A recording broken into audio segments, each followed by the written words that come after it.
We are live once again for a cigar evening, a question and answer session with yours truly, Tristan the Talisman Tate. If you don't know how these things work, if this is your first time joining us, welcome. But what's going to happen essentially is this. All day, I've been going through a list of questions about myself, about my life, people looking for advice. And I have curated a list of questions, and I'm going to be answering them live as I smoke this exact cigar. Now, when the cigar is over, or when I decide like logging off, then the Q&A is over. If you do have questions while I'm doing this, you're free to send in super chats. But before you do that, I'm going to tell you a little bit about the kind of questions that I choose to answer. Also to stop people wasting their time and sending me nonsense questions. If you ask me a question personal about myself, like, Tristan, what is your favorite color? I may well answer that. It's a bit generic, but you understand the point.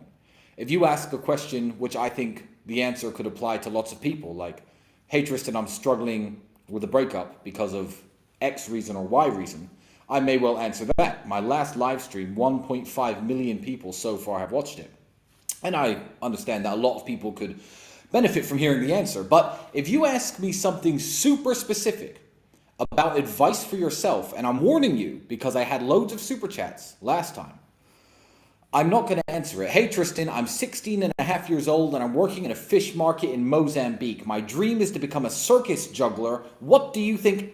Don't fucking send me these stupid questions. Don't send me these stupid questions because I'm not going to reply, because answering you and you specifically is not going to benefit the other 1.5 million people who will end up watching this stream. So keep your questions interesting, keep your questions concise or specific to me, or general about the public, and that way your question may get answered. So first I'm going to light this cigar, and then I'm going to pick up my phone, because this is not an emergency meeting.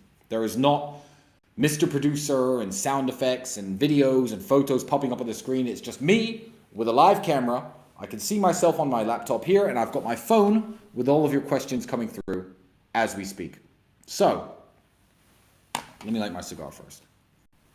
I could have lit this before I started, but I feel like part of the charm of the cigar night is watching me light this. And last cigar evening, I didn't talk about suits or cigars. I thought people wouldn't want to hear that, but it turns out people do. So this is an Arturo Fuentes cigar, and the most important thing to know about this particular cigar stick is that it was gifted to me by Steven Seagal, the 1980s action movie hero, Steven Seagal. That's right, the one and only. If you don't know who Steven Seagal is, shame on you. But that's where this cigar comes from.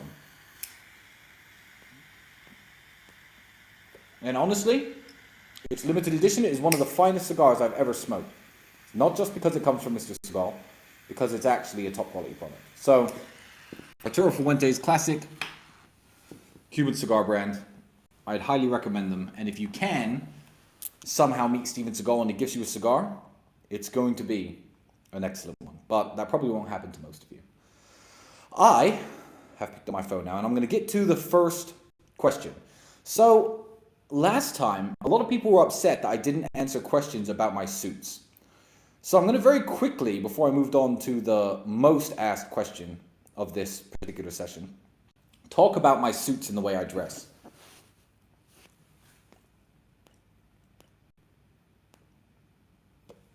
Three years ago, I wore tailored clothing. Not as nice as the tailored clothing I wear now, because I changed tailor to the finest tailors in the world. Now, the finest tailors in the world are all on a single street in London called Savile Row. And my particular tailor shop has been open since 1849. They make suits for the King of England, royal family. But the reason people comment on my suits specifically, and not the King's suits, not members of Parliament suits, is for one particular reason. Now, 3 years ago, I was not in the best shape. I was dealing with some injuries. I had some rehabilitation issues. I didn't have my abs. I wasn't looking as jacked as I normally do. When I got into shape, noticed people complimenting my suits all the time. Because it's not actually the suit that you're complimenting. It's how I look in the suit. Plenty of millionaires, billionaires, rich people around the world probably get their suits made at the exact same tailor I do. But the reason I look so good in them It's because I'm the type of guy who will wear a $10,000 suit, who will also put in the work and the effort every day to stay in good shape, to make sure I've got wide shoulders, to make sure I've got a slim waist, to make sure I've got abs, to make sure I've got pecs and biceps. That is the secret to looking good in one of my suits. So if you're young and you can't afford $10,000 for a suit, which a lot of you can't, I certainly couldn't when I was younger, my advice to you would be get into great shape, find a suit that fits, and make sure that you never get out of shape. Obviously, tailoring improves, fabric quality improves. It all does improve as your budgets go up. But being in shape, I think, is the cornerstone of why everyone compliments my suits. I could have this exact same outfit on if I was 100 pounds heavier and fat. Even if the suit was perfectly made for me, I don't think people would be complimenting me exactly the same. So keep that in mind. It's not the suit. It's not the suit that makes the man. And speaking of being in shape, I have to touch on this briefly because it was the single most asked question for this cigar meeting, which is Tristan Tate. What do you think of the recent controversy about the Liver King? And the Liver King is obviously somebody who tries very, very hard to stay in shape. So it flows on perfectly from my last question. I'll tell you what I think about the Liver King.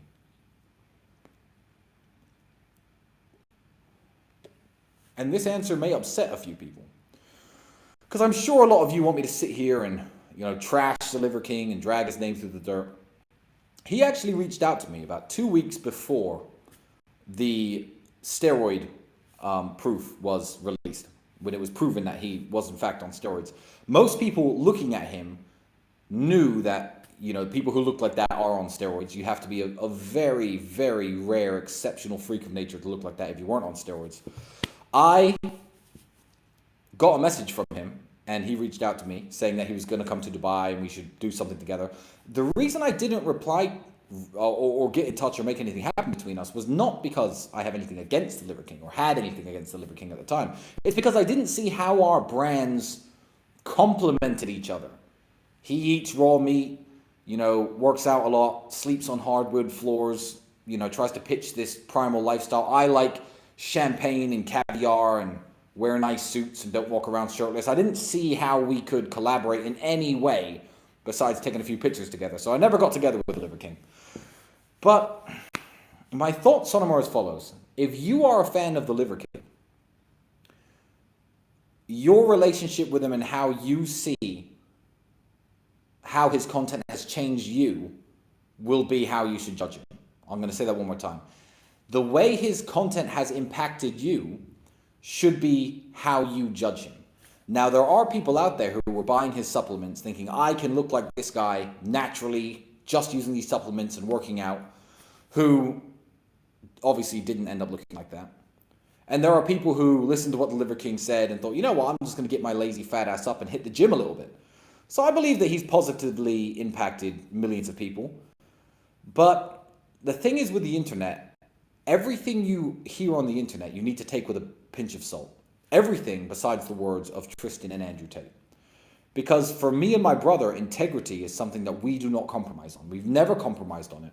My brother was accused of being on steroids by, not accused, it was a subject brought up by a guy who we know, more plates, more dates. And Andrew said, feel free to come and fucking test me. Our integrity isn't in question because we have no skeletons in our closet. So I don't really care about the Liver King. I think he's helped a lot of people. I think a lot of people feel hurt and feel scammed by him right now. What I would say is this. If you are going to ever pursue a career in the public eye, if you are making content, hoping to go viral or hoping to blow up, it may well happen at some point. I'm not sure the Liver King expected to get as famous as he did. I certainly didn't expect to get as famous as I did.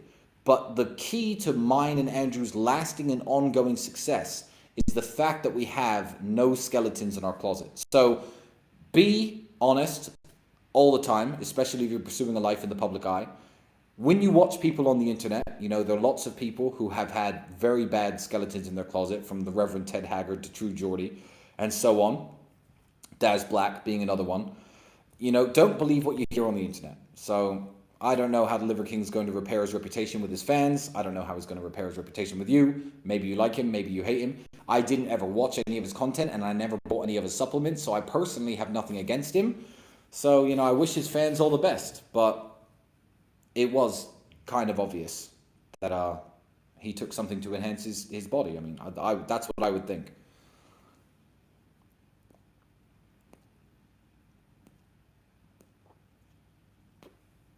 Lots of super chats coming in already. Now, I'm not sure if I should... I wasn't going to talk about this, but now I am going to talk about it. I've got a lot of controversial subjects because people are asking my opinion on a lot of controversial topics. And these are topics that I've usually avoided. I've avoided them on platforms like the previous one, CuckTube, that I was on, because I understand that it's very easy to be misconstrued and taken out of context when discussing very sensitive issues. So with that in mind, I'm going to dive right in here. Hey Tristan, I know you are a biracial man. I'd like to know what your thoughts are on Disney casting the new Ariel mermaid as a black woman. And the room goes silent, talking on the internet about race issues. I am going to tell you what I think about Disney casting the new Ariel from Little Mermaid as a black woman. Oh, messages are popping up on my phone. Don't talk about it. Right, let me put my phone down. I'm going to say, how dare you, Disney? How dare you cast Ariel as a black woman? I think for a company that prides itself in imagination, that is the least imaginative thing you could possibly do. Now, wherever you think I'm going with this, you're going to be wrong, so sit back and listen up. I think that if you hired a bunch of movie makers who had never seen The Little Mermaid before and said, all right, guys, we're going to make a show about a mermaid who lives under the sea, who's half human, and they went off and animated or hired or cast a black actress or made the character black and said, here we go, we're finished with the movie. You could say, well, in my mind, she was white and redheaded, but yeah, cool, fair enough mistake. Cool, you hired an actress, good for you. Cool, let's run with the movie. But that's not what happened, is it? What happened is a bunch of executives at Disney sat around at a table and said, I have a good idea to represent black people. Let's make Ariel black. Let's take a character who is historically white and redheaded. Forget about the little redhead girls who like having a Disney princess that they can look up to. Let's turn this character black, because that will make black people feel good. Now, I am a multiracial, biracial man. My father is black, my mother is white. And I can't speak for all black people. But I can speak as a mixed race man with a black nephew and say, I think that is the laziest, most pathetic excuse for representing black people on modern day television. Let me tell you something. We're going to role play something. In the 1980s, they did it right. They did representation on television the right way. In 1982 or 1983, an executive walked into an office at an American television studio and said, listen up, guys, we don't have enough black people on television. And the executives and the producers all sat around and said, you know what, you're right, we don't have enough black people on television. I have an idea. What we'll do is we'll create a sitcom that doesn't portray black characters in a negative way. Let's have the father be a judge, the mother be a lawyer, the daughter be a television presenter, the son be a straight A student. And let's cast Will Smith as a character who is living in an upper class, well-to-do black family, but still struggling with some of the issues that modern-day black teenagers deal with. Let's call it the Fresh Prince of Bel-Air. Let's not portray black people in a negative light, and let's do something positive for the black community by making this show. And the executives sat around and discussed it, and they thumbs up it and signed it into reality, and the Fresh Prince of Bel-Air, one of my favorite shows when I was a kid, was born. The Cosby Show, exactly the same. They sat around and said, let's make a proud, well-to-do black family and put them in front of everybody on the television every single day without portraying black characters in a negative light. That is how you do black representation on television. What you do nowadays, Disney executives and Netflix executives who are listening, is you are lazy and you are not treating the issue seriously.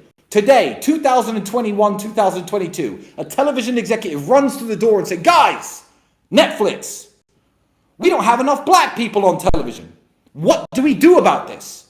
And you dummies sit around and go, Black Vikings? And you all cheer and say, yeah, Black Vikings, wonderful idea. Let's make Vikings black. It's an insult to Norse history. It's an insult to European history. It's an insult to black history. It's not factually correct, and it doesn't help black people. It is lazy. And one of you clowns at Disney sat around when the executive said we need more representation of black people on television. And you went, you know the Little Mermaid? There's been like 20 movies with her in it. She's a character at every Disney theme park. And she's a white woman with red hair. Why don't we just make her black? And you patted yourselves on the back and said, well done. You've done your bit for black people. You should be ashamed of yourself. That is the least imaginative way to help black representation I've ever heard of. And it's not just that. I see it all the time. I was watching a movie recently, and I had to turn it off halfway through. Mary, Queen of Scots. It was set during the reign of Elizabeth I in England, when there were no black people in England. Keep in mind, the first black man ever to live in London was a historical figure. His name was Cornelius, and he didn't move to London until 50 years after Mary, Queen of Scots was set.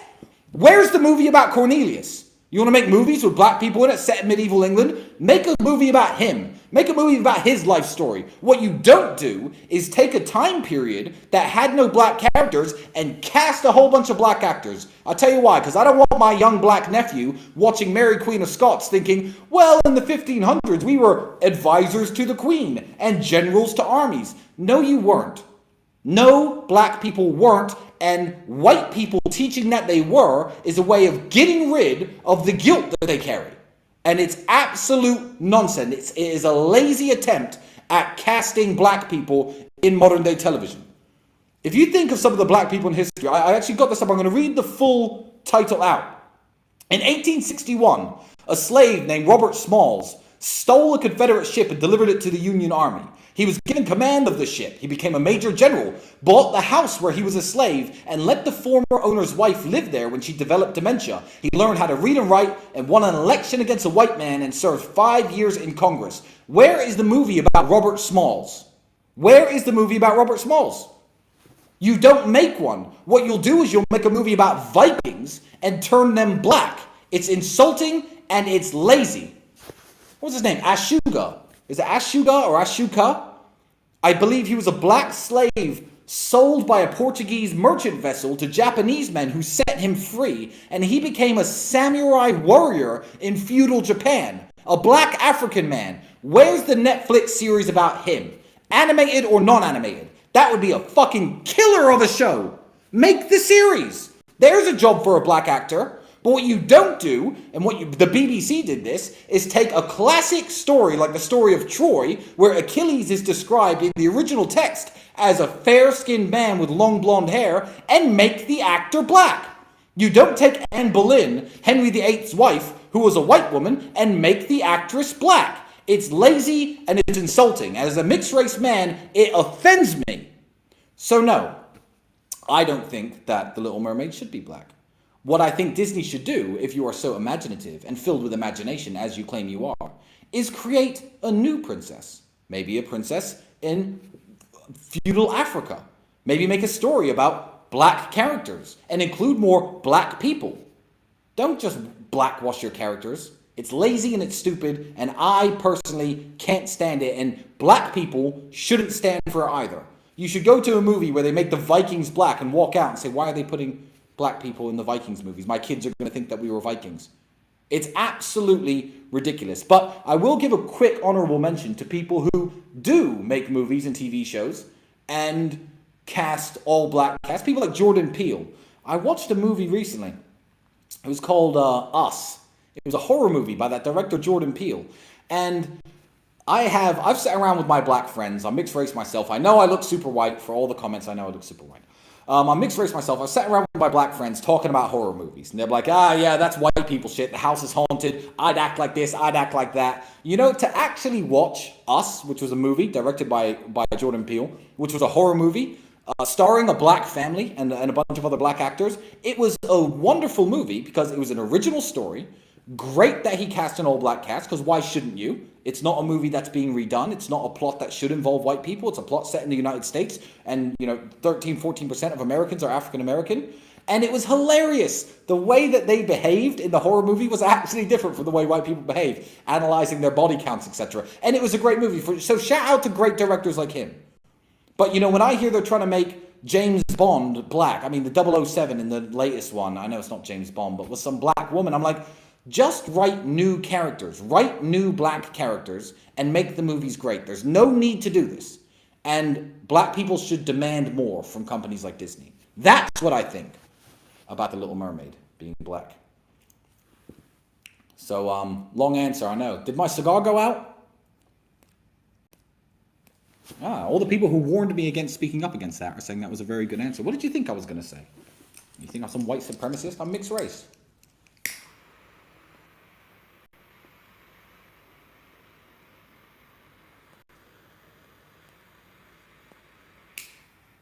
Oh, and during my last stream, a few complainers complained about me smoking my cigar or relighting my cigar too often and taking up too much time.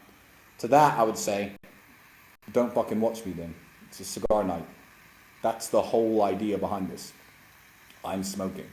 So I'm going to get my cigar going, and I'm going to move on to the next point I was going to talk about today.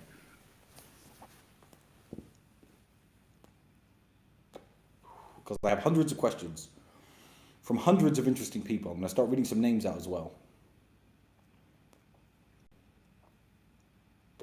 Hey, Tristan. Hours ago, Russia freed WNBA star Brittany Griner in a prison swap with the US, releasing a Russian arms dealer, Victor Bout. I believe that was the guy who Gods of War, the movie Gods of War with Nicolas Cage was about. So what do I think about Brittany Griner being released? I think that Russia have proven, once again, that they are smarter than the United States. Brittany Griner is a criminal. She carried marijuana, enough to distribute, who cares if she was going to smoke it all herself, into Russia, which has very strict drug smuggling laws. I'm here in the UAE, the United Arab Emirates, and you hear stories out here. Oh, this guy was caught with just one bag of coke, and he did 6 years. You hear stories like this in Thailand, where I used to live. I heard of an Australian DJ, young kid. He was, I think all the politicians got involved. He was found with 70 ecstasy pills, and they gave him 1 year in jail for every pill. Now, people love to cry when stuff like this happens. There have been people crying about Brittany Griner this entire time. To which I say, if you can't do the time, don't do the crime. You have to understand that it is a unique form of arrogance to believe that every country has the exact same rules, moral standards as you do in your country. To think, I play basketball and I love smoking weed. I'm just going to bring some weed to Russia. It's just weed. The Russians don't see it that way. The Thais don't see it that way. The Arabs do not see it that way. I would have been perfectly happy for that woman to stay in jail for the rest of her natural life, or however long the Russians see fit, because it is none of America's business how Russia conducts its criminal justice system. I don't care if she was an American citizen. And if a friend of mine was in Russia smoking weed and got locked up for 10 years, I'd be the first one on this stream saying, my friend, this guy who I associate with, is actually a dumbass. So, I hear all the bad stories all the time of the UAE or Thailand, and people say, it's unfair how they treat people. If you know the laws of a country do not permit your behavior that you do back home, then do not go to said country. Snoop Dogg. Shout out to Snoop Dogg. Because I know people here in the UAE who are talking about bringing him here for concerts and appearances. And Snoop Dogg quite rightfully said, listen, man, I gotta smoke, man. I can't come. Gotta smoke. Need my weed. That's my Snoop Dogg impression. You can rate my Snoop Dogg impression in the comments section out of 10. And he said, no, I'm not coming because I like to smoke my marijuana. Bravo, Snoop Dogg. Because he's obviously an intelligent man. Because you know what a dumb man would have done? Yeah, sure, I'll come to the UAE, give me my paycheck. If I just brings one bag of weed, they won't mind. And he would have ended up in a Middle Eastern jail for 20 years. And people would have, dumb people, would have been like, oh, poor Snoop Dogg. Snoop Dogg's got a brain. Snoop Dogg is like, no, I'm not going to these countries where I can't smoke my marijuana. I like my marijuana. And fine by them. I would happily go to a country where you couldn't smoke cigars or drink alcohol. If that was the rules of the country, I'd go and visit and I'd lay off the booze and I wouldn't smoke a single cigar and I'd leave and do my stuff back home. So what do I actually think about this woman? I think that Russia got a fucking whale of a deal by getting back their dangerous arms dealer, and we got back some idiot who can't resist weed so much that she bought a bunch on a plane to Russia. So, I mean, well done to Russia. I mean, that's all I can say. Enjoy your arms dealer back. Oh, don't worry, we have a WNBA star. As though anyone watches the WNBA anyway. Who knew who Brittany Griner was before this happened? Yeah, if you can't do the time, don't do the crime. So, shame on the United States. You know, when there are still people like Joe Exotic in jail and we're doing deals for Russian arm dealers to release, you know, a woman who clearly violated a foreign country's drug laws. I think that's a total scam. So, Bickism MGH on Twitter asks, and I'm going to give you context in a moment if you don't know what this question is about. Tristan, I have an idea.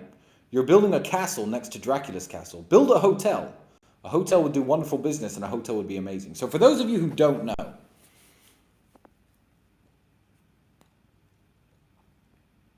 I am building a castle in Romania about 900 meters away from Dracula's historic castle, up on the hillside behind him. And the reason I'm building that castle is because I think that rich people are boring. Rich people are boring. Rich people want to go to the ski slopes, hire a bunch of hookers, sniff a bunch of cocaine, sit on a boat with a bunch of cocaine and a bunch of hookers. And I don't understand why they all do the same thing. I have decided to build a Gothic castle in the heart of Transylvania because I want a castle. Doesn't every boy want a castle? You know, that part of me never died. I have the money, I have the means to do it, so I am building a castle. Now this question specifically is somebody asking, why don't I make my castle a hotel? And I'm going to answer you exactly why I don't. One reason is I promised the local mayor that I wouldn't. There are lots of hotels around the area of Dracula's castle. It's a small village of a population of only 5,000, and the local people run their hotels and they control the tourism and the commerce. I have promised not to make my castle a hotel because I don't want to take any business or any money away from the local people. But two, and most importantly, get your own fucking castle. Oh, you want me to make it a hotel so I can spend $15 million in 4 years of stress building an epic castle, and for a few $100 a night, you could come along and run around it and take your Instagram pictures. No access. Get your own. I'm going to have armed guards armed with crossbows in full armor patrolling the castle walls with rabid dogs inside ready to tear intruders apart. It is mine. That's why I don't want to make it into a hotel, because I don't need anyone's fucking money.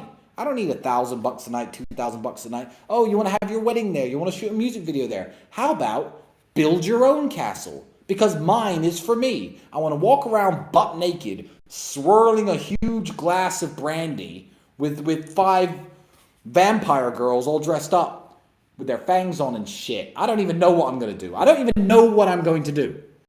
But I'm going to do it, not you. So no, my castle is not going to become a hotel. I would never do that. So never ask me that again, because I am furious. I thought this was an interesting one. I have 2 history-related questions here. Actually, I have 3. So let me try to find them all and lump them all together.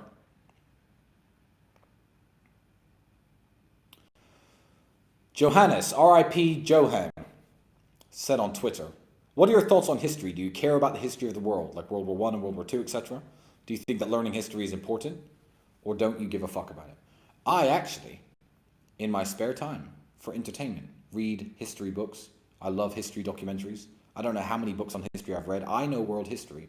better than a lot of people who are educated in world history. It's one of my main passions. So I'm going to move from that question onto, if you could go back in any period of history, which one would you choose to visit and why? And that is a question from Petrucci999 on Twitter. I have two answers to that question. My answers are as follows. It depends on what go back in time means. If I could go back in time for a few days and I had to blend in, be a member of the public, not get killed, that answer is very different from what I would do if I could just go back in time in an invisible ship and fly around and watch what was happening. So I'm going to answer the invisible ship question first. If I could go back in time to any period in time in an invisible ship and watch what was going on, I would watch the battles of Napoleon Bonaparte in Europe in the late 1700s and early 1800s. I would watch the Battle of Austerlitz in the modern-day Czech Republic and just see how the whole thing played out. Actually in person. No recordings of it obviously ever happened. All we have are the written accounts. I would just love to see that. I think that would be an experience like no other. If I had to blend in, though, I wouldn't go back to the Battle of Austerlitz because people wouldn't know what fucking language. The people would think, no, I'm a spy or a traitor from England. Probably speaking some weird dialect because I don't speak like people did back in the 1800s. And I would probably be shot on the spot. And if I wasn't shot on the spot, I wouldn't want to fight for either the French or the Russian army because that would just suck. So if I had to blend in, what I would do is I would go back to the opening of the Colosseum in ancient Rome, dressed like a normal Roman citizen or villager, and get my way into the Colosseum and watch the gladiatorial games in silence. I believe that I could do that without getting murdered, hopefully. And I think that watching the gladiatorial games would be an experience, again, unlike no other. Fighters, boxers, I've been to all sorts of events. It's the modern day combat sport. But yeah, that was really brutal and ruthless. And I think most men, if you're honest, you'd like to see that. You wouldn't like it to happen today because I wouldn't want anyone pitted against another man in, mortal combat for somebody's entertainment. I think that would be immoral. But the fact that it happened anyway in the past, if I could go back and actually watch it and view it myself, I would watch it. I guess the closest thing that exists today is bullfighting in Spain. In fact, bullfighting in Spain, if you didn't know, is actually a hangover from the Roman Empire. It's not something that's uniquely Spanish. It's a hangover from the days of the Roman Empire when people used to fight beasts. And that's why you still have bullfighting in Spain today. Would I go and watch that? Not really. I kind of feel sorry for the bulls. I feel like at least make it fair. Give the bulls an opportunity to kill the matador and actually win. That would be more interesting. But yeah, I'd go back to ancient Rome and watch the gladiatorial games and the gladiatorial combat. I think that would be amazing.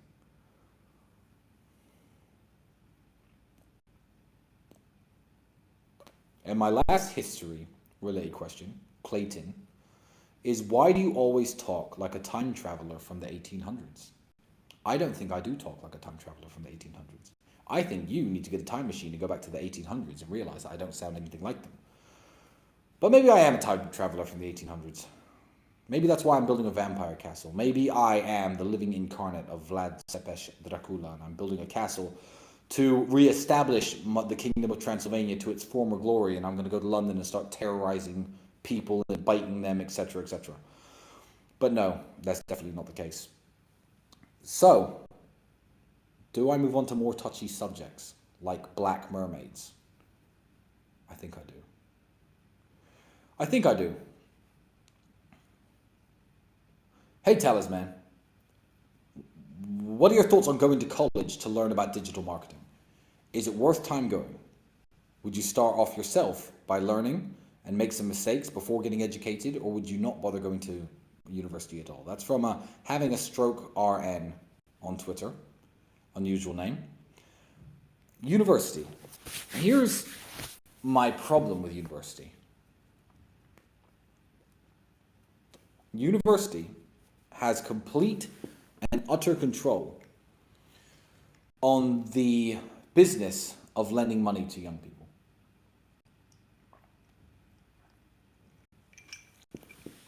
Let's say you're 18 and you and 4 of your 18-year-old friends have been going around your neighborhood washing cars. You've proved that you're hardworking.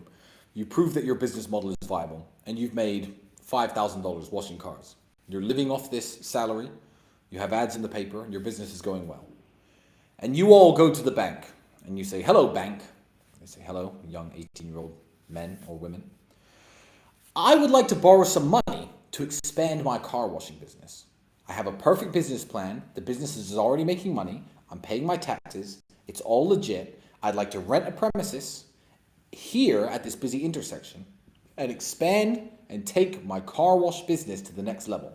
The bank will say, "No, I don't trust you with $50,000. Kiss my ass. You cannot have a loan until you're 40 years old. 18-year-olds get lost. Screw your car wash business. Leave me alone." If you are a young man whose grandfather or father ever gave them flying lessons in a small plane, and you've done a certain number of hours in a small plane, and you go to a bank and say, "Hey bank, I'm 18 years old. I would love to become a pilot.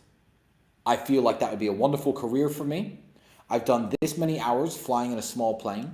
What I need is some commercial airline training, so in a couple years, I can apply for jobs at American Airways. That's my dream. Can you please lend me $50,000, even paid directly to a flying school, so I could finish my training as a pilot and I can go and fly aircraft?" They'll say, "Oh, that sounds very interesting." No, get lost. You can't have a loan. And you can't be a pilot. If you want to be a pilot, join the military and risk dying in one of our pointless wars. Before I go off on a tangent, I'll silence myself. Then if you survive our pointless war, you can have a pilot's license. Ridiculous, but they will not lend you money.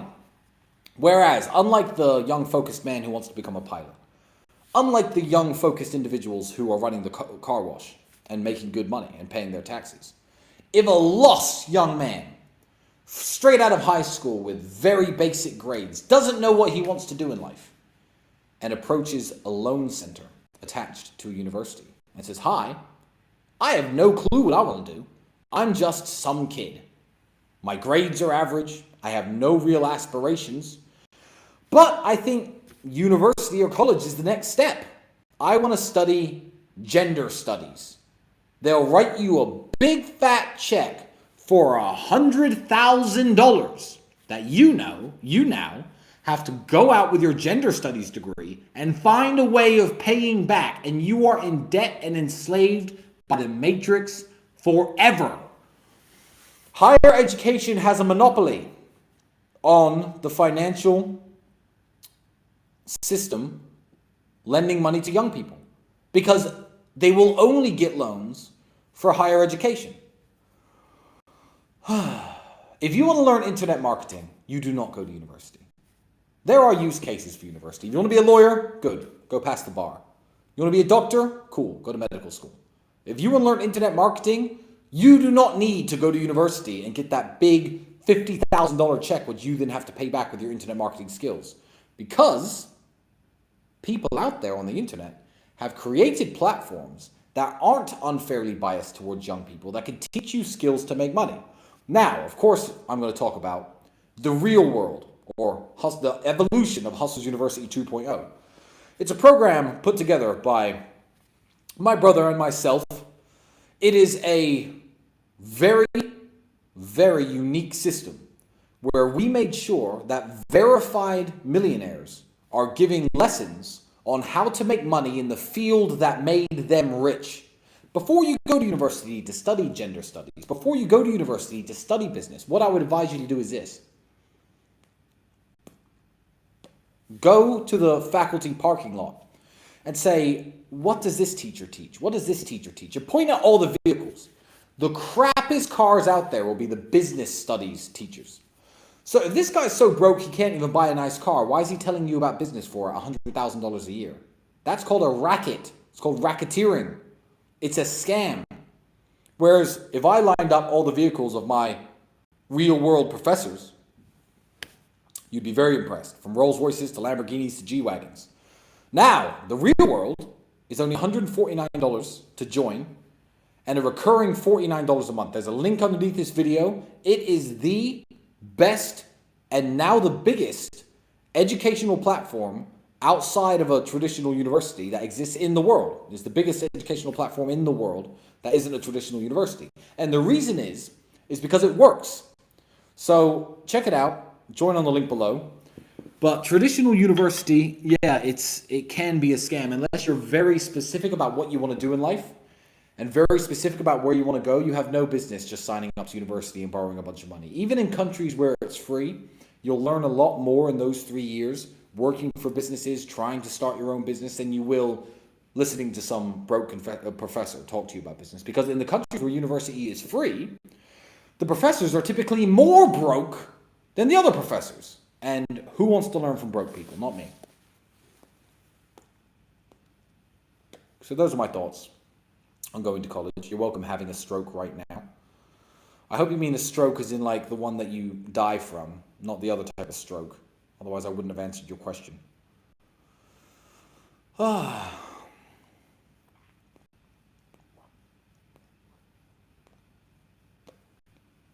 Jimmy James Jamil Jackson on Getter. If you're not on Getter, get on it. It's a wonderful social network. There's a link to my Getter account just below this profile. It says, hey G, what if a girl has a body count of 1 but has slept with the same guy hundreds of times? Is she still high value? The answer to that question is yes, of course, if she has a body count of 1 and she slept with 1 man. You don't count the physical number of times a woman has had sex. That's a very stupid question, but I put this one up on purpose because I want to talk a little bit about female body count. Now, you've heard all of the arguments. You've heard, of course, female body count matters a lot. And you've heard the argument that it's always mattered because it was the only way to guarantee paternity. You know, if a woman's only slept with you, you know the kids are yours before the days of DNA tests, etc. That's something that my brother says a lot. I heard a very interesting analogy by Patrick Bet-David about female body count, talking about job applications, saying if someone came to you to apply for a job and you saw that they've had 1 job for the past 5 years, you're much more likely to hire them and know that they take their job seriously than if someone comes to you and they've had 160 jobs in the last 5 years. That was a very good analogy also. So speaking about body count, I'm just going to add something that perhaps you haven't heard to the mix, and because it's an argument and a point that I think I have made up. I'm not sure anyone has said it before, so it's a unique Tristan Tate take on body count, despite the stupid question, has led me into this. So let me do a little bit more smoking.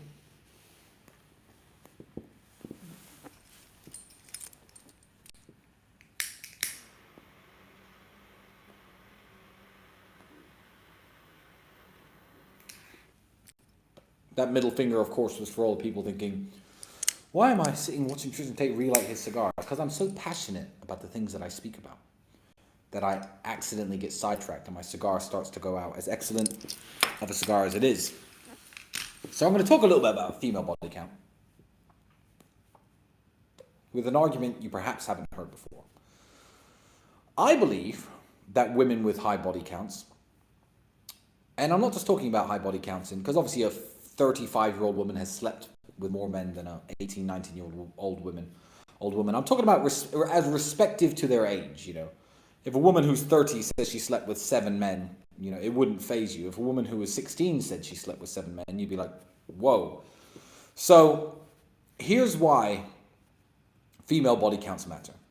Because I believe a woman with a high body count is not capable of loving you and respecting you and appreciating you as much as a woman with a low body count. And as we know, love and respect and appreciation goes both ways. If a woman really loves, respects, and appreciates you, you can really love, respect, and appreciate her back, because that's what we look for in women: love, appreciation, and respect. Now, when I say women with high body counts aren't capable, I really do mean it. So I'm going to give you an analogy that I made up, because I made it up 2 days ago, and I'm sure you've never heard before. I'm going to talk to you about a friend of mine. His name is Alex. He's my personal trainer and my physiotherapist. Alex doesn't drink. Almost never. He's got 6-pack abs. He walks around looking good all the time. Doesn't like alcohol. Doesn't drink alcohol. Knows alcohol's bad for his health. The other night, I was celebrating a very big business milestone that myself and my brother had passed. And without saying anything, Alex was sitting there with us, slamming shots of tequila all night. And I thought, you know what? Alex is proud of me, and Alex appreciates my friendship, and he is really genuinely happy for my success. The fact that this guy, who doesn't drink, is sitting here drinking vodka shots with me and my scumbag friends means a lot to me. It's special. He's doing something he doesn't normally do to show his appreciation for me. That's a good friend. Now let's imagine there's another guy who gets drunk every day by himself, will drink a bottle of vodka. If anyone in any bar, in any pub offers him a drink, he'll take it and sit there and drink with them. A homeless dude, for example. And I somehow convinced this homeless guy to come and celebrate my business milestone with me. And he's sitting there slamming my tequila. Why is that less meaningful? I know he doesn't appreciate me, respect me, care about me as much as a real friend. Because this guy will drink with anybody. Do you see where I'm going here? I hope you do. If a woman has had one serious boyfriend in her life, say she's 21 years of age, and has a body count of 1, which I think is very low, and you were to meet her at 21, if you charm her, wine and dine her, seduce her, make her really feel something for you, there's a good chance she'll be your girlfriend. She'll have sex with you. And you may well end up getting married and bearing children and all the beautiful things that come with, male-female relationships. However, if you meet a girl who's 21 who has a body count of 300, sure, she'll fuck you. But that sex doesn't mean she cares about you. It doesn't mean she appreciates you. It doesn't mean she respects you. In fact, it's meaningless because it's not you that makes her do it.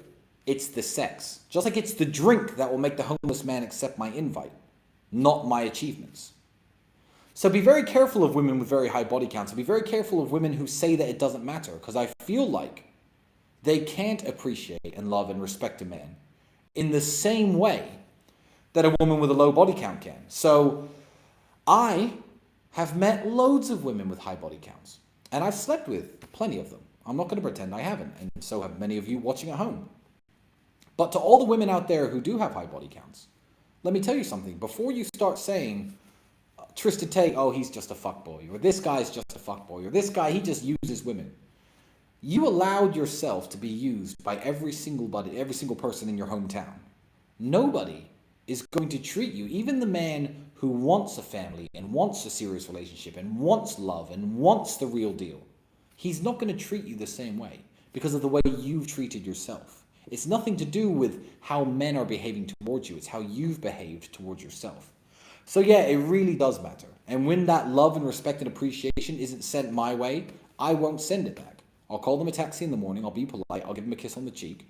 But that's it. So body count really does matter. And that's an interesting analogy, I think. And it's something that I made up. So feel free to, take that home, tell everyone about it, walk around, repeat it. Make sure you credit me, though, because I'm a genius, of course. Now we're going to get tricky. Anonymous question on Getter. Hi, Tristan. What are your views on abortion? And the room goes silent. This is another black mermaid, isn't it? Watch, my phone's going to start blowing up from people watching live saying, ooh, don't talk about abortion. Well, you know what? I am going to talk about abortion. Because the reason this person is asking the question, previously in the question, they say, I've noticed when you and Andrew talk about the degeneracy of the West and how cultures are degenerating, you talk about women who have lots of abortions. So they're wondering if I am pro or anti-abortion.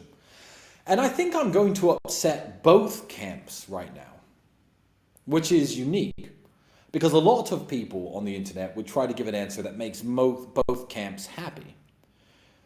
I am going to give my unique perspective, and I like to think that the way that my mind works is slightly different from most people's, so my perspective is quite different from most people's. So I'm going to give an answer that perhaps you haven't heard, and an argument that perhaps you haven't heard, and an argument that's going to offend the pro-choice camp, and an argument that's going to offend the pro-life camp. And I'll start by saying that from a legal standpoint, in terms of the laws of a country, I believe abortion should be legal. This comes with a huge series of buts. So listen up. I understand that women in prison, maybe it's in the child's, and so maybe not the child's, their and society's interests to make abortions available to women in prison. If you are a homeless woman addicted to heroin, I believe it may be in the woman's interest and society's interest to allow women like that to have abortions.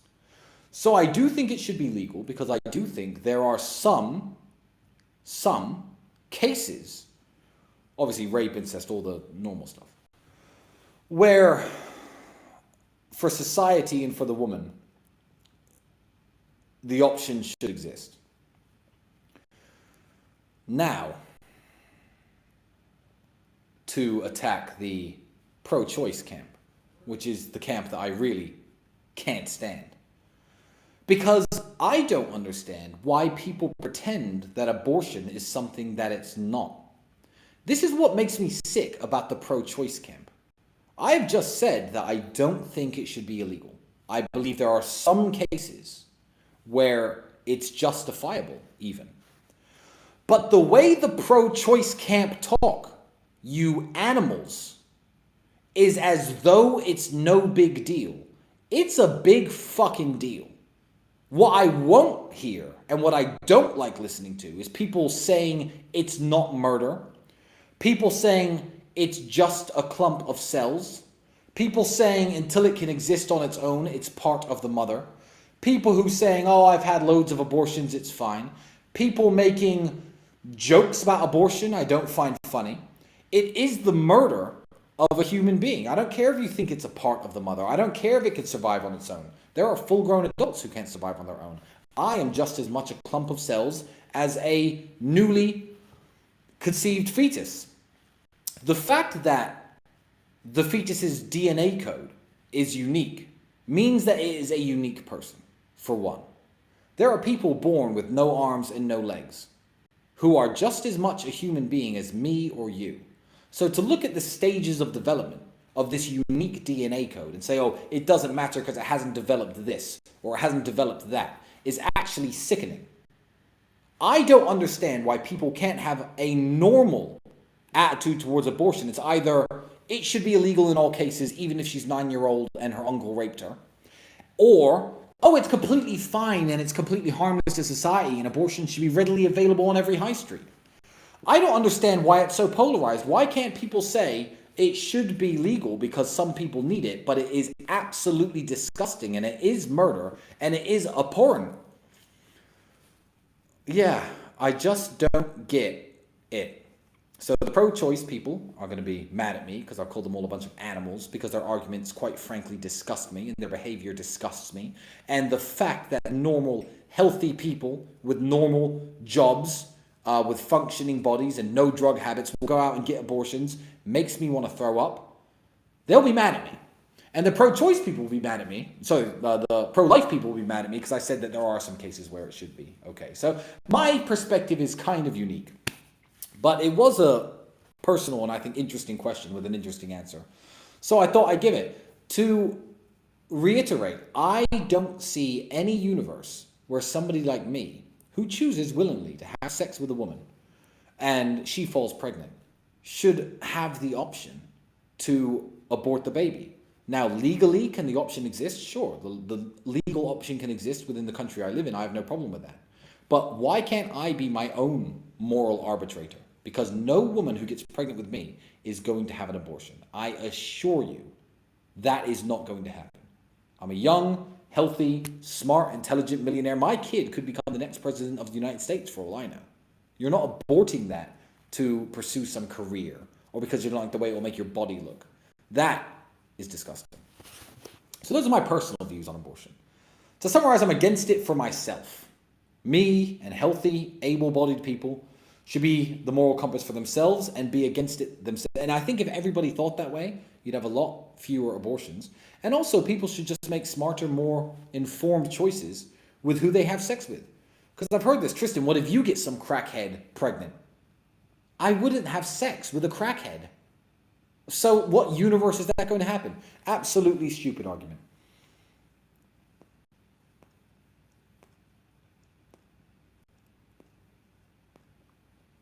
Charbell 911.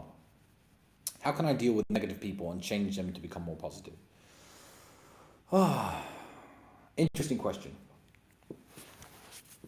I would say,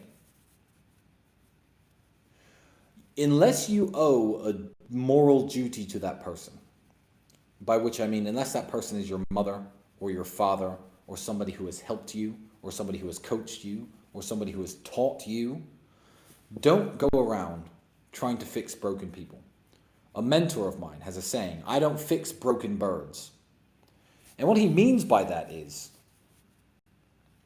if you don't succeed, the bird's going to die in your hands anyway. And if you do, it's just going to fly away. Broken people are broken people for a reason.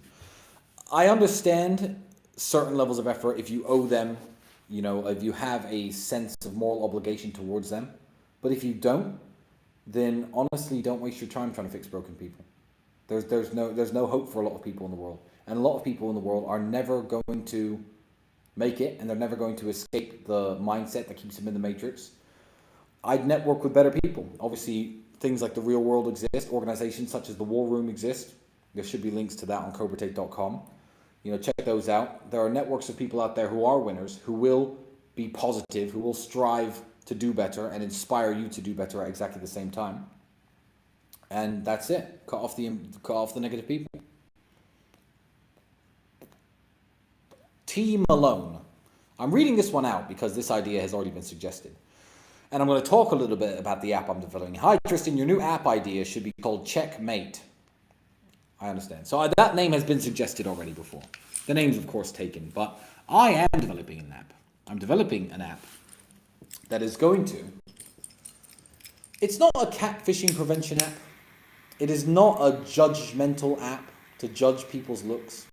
What it is a photo accuracy rating app, where people you've interacted with in real life, you'll be able to rate how accurate their photos are, how accurate their body is to the body in their photos, how accurate their face is to the face in their photos, how accurate their age is to the age they look in photos. See, I think that's a very interesting app, how accurate their height is to how tall they say they are or look in photos. Of course, an app like this can be used to prevent catfishing, because I believe catfishing to be one of the biggest red flags in the world, because it is initially putting your foot in the door and going into a relationship or going on a date with dishonest first intentions.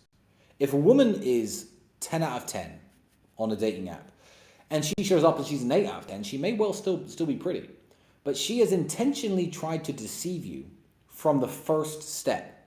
If a man on his Instagram profile looks like he has a wonderful, fun lifestyle, he's standing next to Lamborghinis and Rolls Royces, and he turns up and picks you up in a Toyota Corolla because that's all he has, he's intentionally trying to deceive you.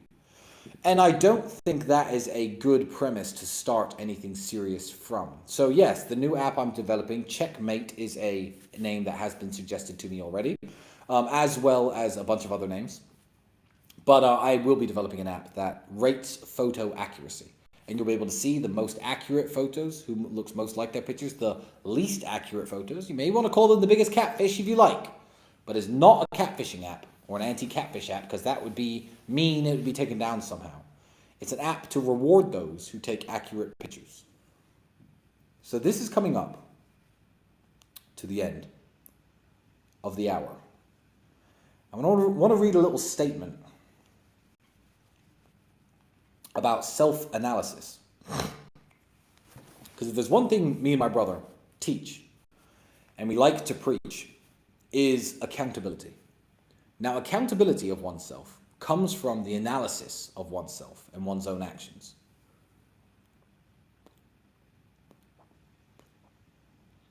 I think that is the reason why my brother and I have drawn such a large audience, why 1.5 million people will eventually watch this video of me just sitting down talking, smoking a cigar by myself, no clever idea, no clever gimmicks. Because I believe people actually listen to our content and make positive changes to themselves. So everything I've talked about, over the last few months and years, getting in shape, going out there and making money, being smarter, being more intelligent, dealing with people better, handling your relationships better, isn't something that you can learn from me. It's simply me telling you to work on yourself in certain ways. And so many millions of people have written me and my brother and told us about the positive impacts that we've had on their lives. And we really appreciate that. So this is a statement that my brother has sent me that he'd like me to read out to end this cigar meeting live. Millions of people never analyze themselves. Mentally, they are mechanical products of the factory of their environment, preoccupied with breakfast, lunch, and dinner, working and sleeping, and going here and there to be entertained. They don't know what or why they are seeking, nor why they never realize complete happiness and lasting satisfaction. By evading self-analysis, people go on being robots, conditioned by their environment. True self-analysis is the greatest art of progress. I'm going to leave you guys with that thought. I'm going to finish my cigar downstairs with my friends and probably have a few drinks. Have a wonderful evening. Thank you for joining me, and I'll see you next week.